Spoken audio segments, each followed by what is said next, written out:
प्रिय विद्यार्थियों, आज का हमारा टॉपिक है बीमा की सफलता के लिए आवश्यक बातें, pre requisites for the success of insurance. बीमा की सफलता के लिए कुछ बातों का होना आवश्यक है।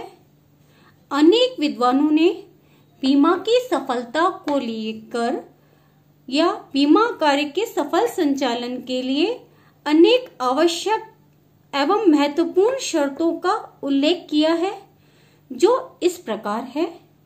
पहला है, बीमित वास्तविक जोखिम से घिरा हुआ हो। Insured must be subject to real risk. Second है, जोखिम महत्वपूर्ण हो। The risk must be important. Third है, जोखिमों से घिरे हुए व्यक्ति का बड़ा समूह, a large group of exposed unit. Fourth है, अनेक जोखिमें हो, a large number of risk. Fifth है, हानि निश्चित की जा सके, loss must be calculable. Six है, हानि बीमित के नियंत्रण से बाहर हो, the loss must B beyond the control. Seventh है, हानि बड़ी हो, loss must B large. Eighth है, उचित लागत, फेजिबल कॉस्ट। नाइन्थ है, हानि की संभावना गणना योग्य हो, chance of loss must be calculable. Tenth, हानि एक ही समय न हो, loss must not be at the same time.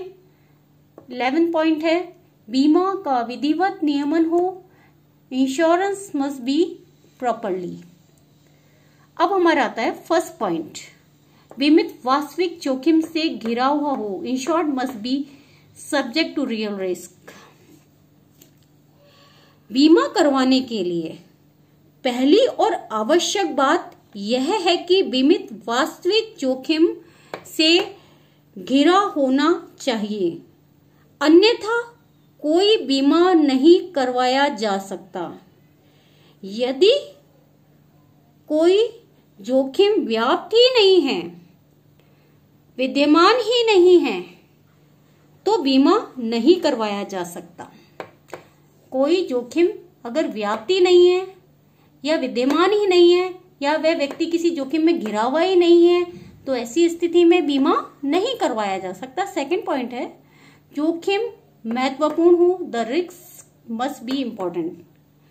बीमा कार्य की सफलता के लिए या बीमा की सफलता के लिए यह भी आवश्यक है कि जोखिम महत्वपूर्ण हो। जोखिम इतनी महत्वपूर्ण होनी चाहिए जिससे सुरक्षा के लिए बीमा की आवश्यकता अनुभव हो। यदि जोखिम महत्वहीन है तो बीमा पर आने वाली लागत, ध्यान देने वाली बात है, यदि जोखिम महत्वहीन होगी तो बीमा पर आने वाली लागत जोखिम से होने वाली हानि की तुलना में अधिक हो जाएगी। इसीलिए छोटी मोटी सामान्य जोखिम को बीमा अनुबंध के दायरे से बाहर रखा जाता है और इसमें केवल महत्वपूर्ण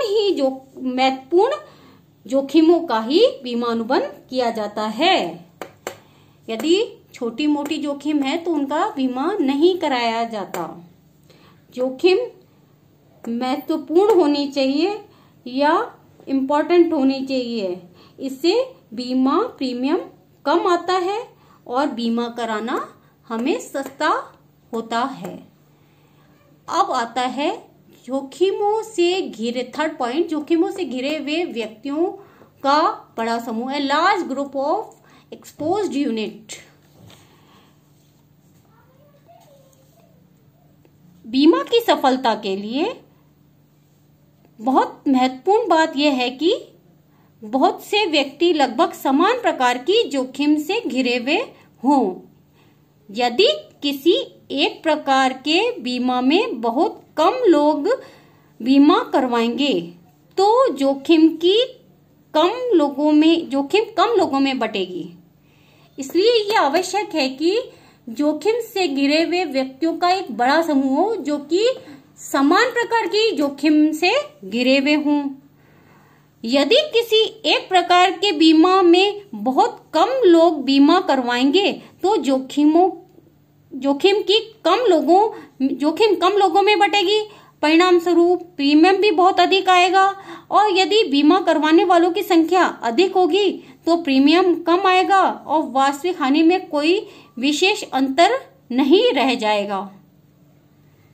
अब आता है 4th पॉइंट, अनेक जोखिमें हो, a large number of risk.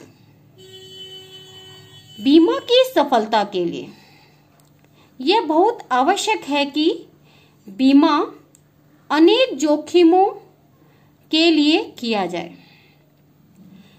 इसका कारण यह है कि सामान्यतः सभी जोखिमों के कारण एक ही समय पर हानि नहीं होती।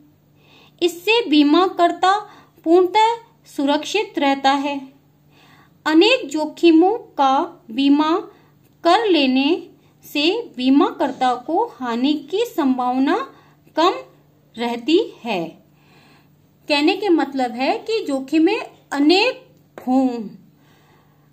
होने से मतलब है कि बीमा की सफलता के लिए बहुत आवश्यक है कि जोखिमें अधिक हों। बीमा अनेक जोखिमों के लिए किया जाए। इसका कारण यह है कि सामान्यतः सभी जोखिमों के कारण एक ही समय पर हानि नहीं होती। इससे बीमाकर्ता पूर्णतः सुरक्षित रहता है। अनेक जोखिमों का बीमा कर लेने से बीमाकर्ता को हानि की संभावना भी कम होती है। अब आता है 5th पॉइंट, हानि निश्चित की जा सके। हानि को निश्चित किया जा सके, लॉस मस्ट बी कैलकुलेबल। बीमा की सफलता के लिए यह जरूरी है कि बीमा ऐसी जोखिमों का किया जाए जिससे उसकी हानि निश्चित की जा सके। ध्यान देने वाली बात है, जिससे कि उसकी हानि को निश्चित किया जा सके। जिन बीमों में जालसाजी की संभावना होती है उनका बीमा करना अत्यधिक जोखिम युक्त होता है। उदाहरण के लिए है बीमारी का बीमा और बेकारी बीमा। ये इस तरह के बीमा हैं जिसमें जालसाजी की संभावना बहुत ज्यादा होती है या जालसाजी बहुत होती है। बीमारी का जालसाजी झूठा प्रमाण पत्र प्रस्तुत कर अनेक बार बीमित भुगतान प्राप्त कर लेते हैं। बीमित इसमें अधिकतर झूठा प्रमाण पत्र प्रस्तुत करके बीमारी के बीमे में झूठा प्रमाण पत्र प्रस्तुत करके राशि या बीमे की राशि प्राप्त कर लेते हैं। तो बीमा उन चीजों का होना चाहिए जिनमें हानि को निश्चित किया जा सकते है। 1930 की उदाहरण के लिए हम 1930 की विश्वव्यापी मंदी को लेते हैं, जिसके अंतर्गत बीमारी के दावे बहुत बड़ी संख्या में बढ़े थे।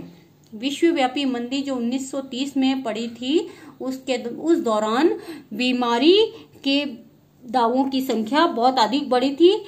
इस अवधि में लोग बेरोजगारी की चिंता से बीमार हो गए या लोगों ने लाभ उठाने के लिए बीमारी का बहाना बनाया, परंतु मामलों का पता नहीं चल सका या उनकी जालसाजी का पता नहीं चल सका और बीमा कंपनियां उस दौरान बंद हो गई थी। 1930 की विश्वव्यापी मंदी के दौरान बहुत अधिक बीमारी के मामले आए और उस दौरान उनकी बीमारी का पता नहीं चल सका और बीमा कंपनियों को उनको भुगतान करना ही पड़ा। ऐसी स्थिति में बीमा कंपनियां बंद हो गई।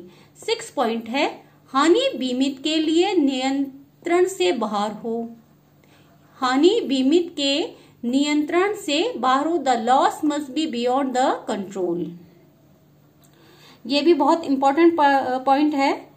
बीमा की हानि बीमित के नियंत्रण के बाहर हो, यानी कोई भी बीमित किसी भी हानि को घटाने या बढ़ाने की स्थिति में नहीं होना चाहिए। 7 पॉइंट है, हानि बड़ी हो, लॉस मस्ट बी लार्ज।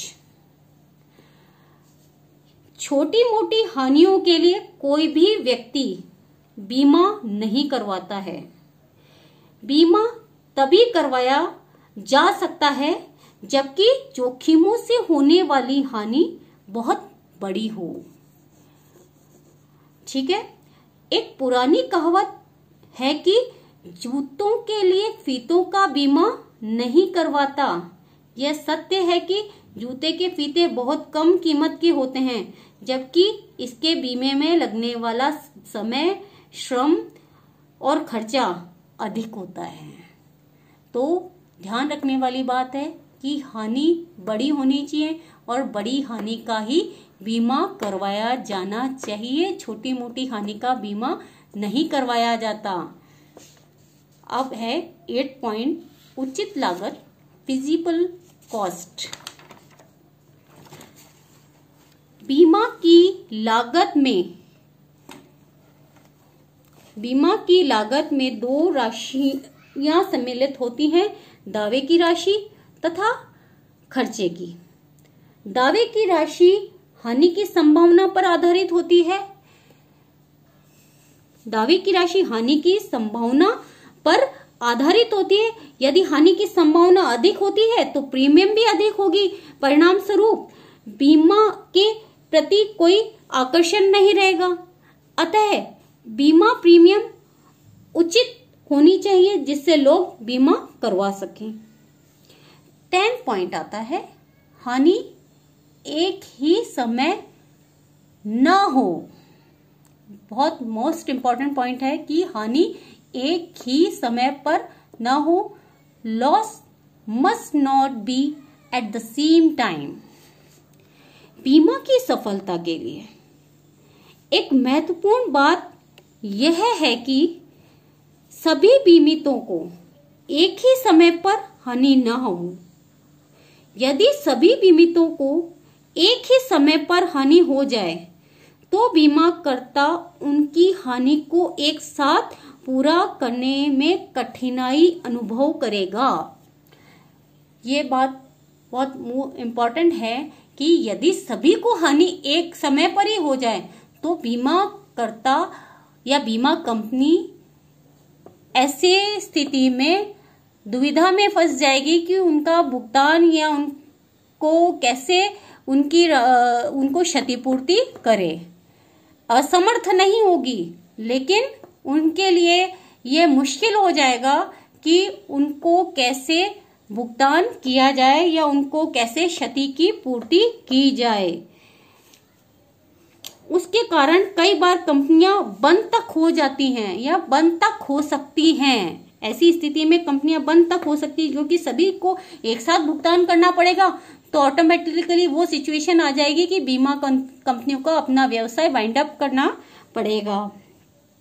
उदाहरण के लिए जीवन बीमा में सभी बीमितों की मृत्यु निश्चित है। जीवन बीमा में सभी की मृत्यु निश्चित है और सभी को भुगतान किया जाता है। यदि सभी बीमित एक ही दिन में मर जाएं, जीवन बीमा के अंतर्गत यदि सभी बीमित एक ही दिन मर जाएं, तो ऐसी स्थिति में बीमाकर्ता या बीमा कंपनियां दिवालिया हो जाएंगी। अब आता है 11 पॉइंट, बीमा का विधिवत नियमन हो।